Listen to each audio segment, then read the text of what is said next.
Shanghai-Nanking War, also known as the January 28 Incident or the First Battle of Shanghai, was a significant historical event in the early 1930s when China resisted Japanese aggression.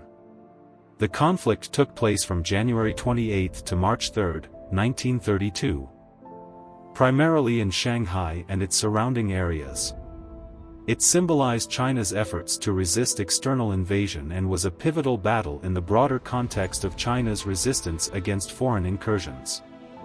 Background: in the early 20th century, China experienced turmoil and instability due to the encroachments of foreign powers and the weakening of its central authority. During this time, Japan expanded its influence in regions like Manchuria and Shandong. The 1911 revolution brought political changes to China. But international powers continued to pursue their interests within the country. The Mukden Incident of 1931 saw Japan invade northeast China, leading to the establishment of the puppet state of Manchukuo and escalating tensions between China and Japan. Escalation of Japanese aggression.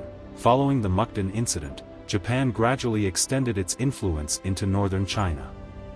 In early 1932, the Japanese military planned to occupy Shanghai as part of their efforts to strengthen their presence in China.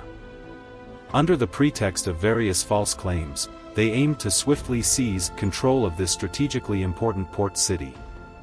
Resistance by the Chinese nationalist government. Faced with Japanese aggression, the Chinese nationalist government decided to stand firm and resist.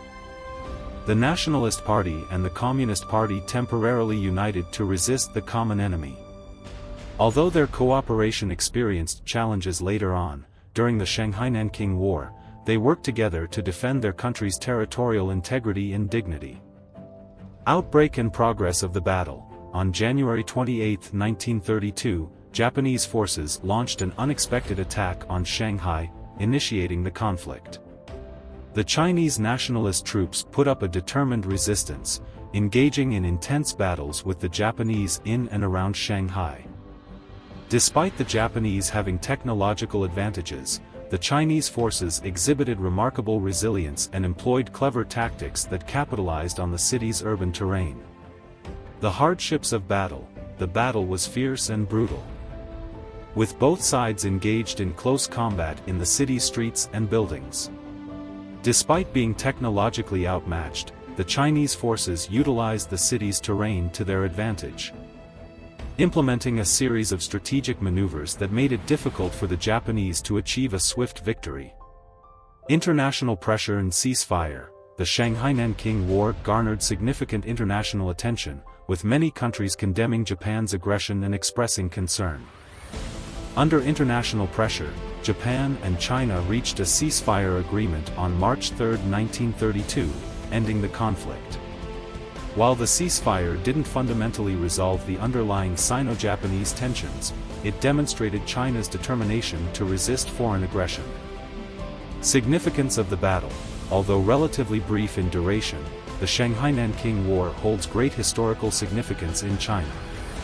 It symbolizes China's resolve to withstand external invasions, emphasizing the nation's dignity and unity. Furthermore, the battle influenced global perceptions of China and sparked increased international interest in China's fate. Symbolizing national unity. During the Shanghai-Nanking War, the Nationalist Party and the Communist Party cooperated to a certain extent. While this cooperation experienced fluctuations afterward, the battle demonstrated their ability to unite during critical moments. This cooperation also laid the groundwork for the broader Chinese resistance against Japanese aggression in the future. In conclusion, the Shanghai-Nanking War is a pivotal event in China's modern history, representing China's determination to resist foreign invasions. While the battle didn't fundamentally alter the Sino-Japanese relationship, it embodies the Chinese people's resolute defense of national dignity and territorial integrity. Its impact endures to this day, serving as a crucial chapter in understanding China's struggle for national development and resistance against foreign encroachments.